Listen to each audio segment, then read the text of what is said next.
ಒಂದು ದೊಡ್ಡ ಸಾಮ್ರಾಜ್ಯ. ಆ ಸಾಮ್ರಾಜ್ಯಕ್ಕೆ ಒಬ್ಬ ರಾಜ. ರಾಜ ತನ್ನ ಮಂತ್ರಿಯೊಂದಿಗೆ ಒಮ್ಮೆ ವಾಯು ವಿಹಾರಕ್ಕೆಂದು ಕಾಡಿನ ಕಡೆ ಹೋಗ್ತಾನೆ. ಕಾಡಿನಲ್ಲಿ ಏನಾಯ್ತು? ನಮಸ್ಕಾರ, ಕೇಳ್ತಾ ಇದ್ದೀರಾ ಅವಿಭಾಜಿತ ಪಾಡ್ಕಾಸ್ಟ್. ನಾನು ಸಂಕೇತ್ ಭಟ್. ರಾಜ ಹಾಗೂ ಮಂತ್ರಿ ಕಾಡಿನ ಕಡೆ ಹೋದಾಗ ಅಲ್ಲೊಂದು ವ್ಯಾಘ್ರ ಹುಲಿ ಅವರನ್ನ ತಿನ್ನಲು ಬರುತ್ತೆ. ಮಂತ್ರಿ ಆ ಹುಲಿಯನ್ನ ಹೊಡೆಯಲು ಹೋಗ್ತಾನೆ. ಆದ್ರೆ ಆ ಹುಲಿ ತಪ್ಪಿಸಿಕೊಂಡು ಬಂದು ರಾಜನ ಬೆರಳುಗಳನ್ನ ತಿನ್ನುತ್ತೆ. ರಾಜನಿಗೆ ಕೈ ಬೆರಳು ಇಲ್ಲದೆ ನೋವಿನಲ್ಲಿ ಕೂಗಾಡ್ತಾ ಇರ್ಬೇಕಾದ್ರೆ ಮಂತ್ರಿ ಒಂದು ಮಾತನ್ನ ಹೇಳ್ತಾನೆ, ಮಹಾಪ್ರಭುಗಳೇ, ಆಗುವುದೆಲ್ಲ ಒಳ್ಳೆಯದಕ್ಕೆ ಅಂತ.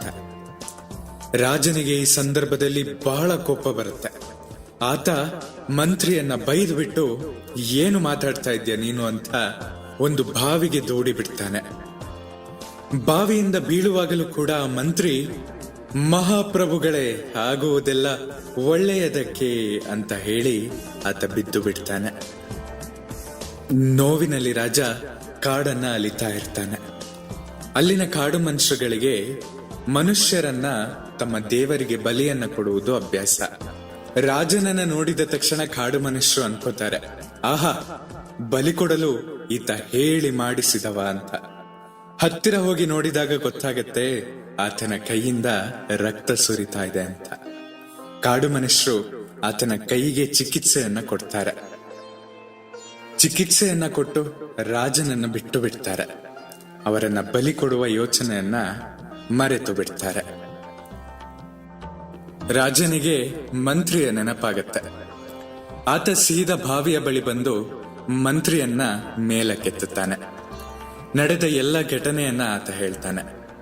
ಆಗ ಇನ್ನೊಂದು ಪ್ರಶ್ನೆಯನ್ನ ಈ ರಾಜ ಮಂತ್ರಿಗೆ ಕೇಳ್ತಾನೆ.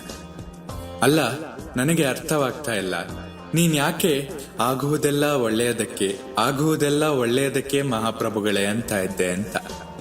ಆಗ ಆ ಮಂತ್ರಿ ಒಂದು ಮಾತನ್ನ ಹೇಳ್ತಾನೆ, ಮಹಾಪ್ರಭುಗಳೇ, ಇವತ್ತು ನೀವು ಉಳಿದದ್ದು ನಿಮ್ಮ ಕೈ ಬೆರಳುಗಳಿಂದ.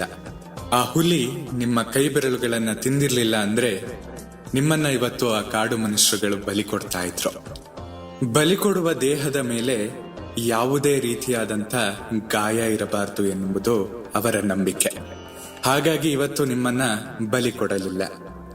ಹಾಗೆ ನೀವು ನನ್ನನ್ನ ಬಾವಿಗೆ ತಳ್ಳದಿದ್ದರೆ ನನ್ನನ್ನ ಅವರು ಬಲಿ ಕೊಡ್ತಾ ಇದ್ರು. ನೋಡಿ, ಆದದ್ದೆಲ್ಲ ಒಳ್ಳೆಯದಕ್ಕಾಗಿಯೇ ಅಲ್ವಾ ಅಂತ ಆ ಮಂತ್ರಿ ಹೇಳಿದಾಗ ನಡೆದ ಎಲ್ಲ ಘಟನೆಗಳು ಆ ರಾಜನಿಗೆ ತಿಳಿಯುತ್ತೆ. ಹಾಗೆ ನಮ್ಮ ಜೀವನದಲ್ಲೂ ಅಷ್ಟೇ, ಯಾವಾಗಲೂ ನಾವು ಪಾಸಿಟಿವ್ ಆಗಿ ಯೋಚನೆಯನ್ನ ಮಾಡ್ತಾ ಇರಬೇಕು. ಯಾವುದೋ ವಿಷಯಕ್ಕೆ ಕೊರಗಬಾರದು. ಆಗುವುದೆಲ್ಲ ಒಳ್ಳೆಯದಕ್ಕಾಗಿ ಎಂಬ ಯೋಚನೆಯಿಂದ ಬದುಕಿದ್ರೆ ನಮ್ಮ ಜೀವನವು ಸರಾಗವಾಗಿ ನಡೆಯಬಹುದು. ನಿಮ್ಮ ಪ್ರೀತಿ ಹಾಗೂ ಪ್ರೋತ್ಸಾಹ ಸದಾ ಹೀಗೆ ನನ್ನ ಮೇಲೆ ಇರಲಿ. ನಿಮ್ಮ ಅನಿಸಿಕೆಗಳನ್ನ ನನ್ನ ಬಳಿ ಹಂಚಿಕೊಳ್ಳಿ. ಸದಾ ಕೇಳ್ತಾ ಇರಿ ಅವಿಭಾಜಿತ ಪಾಡ್ಕಾಸ್ಟ್. ನಾನು ಸಂಕೇತ್ ಭಟ್. ಧನ್ಯವಾದಗಳು.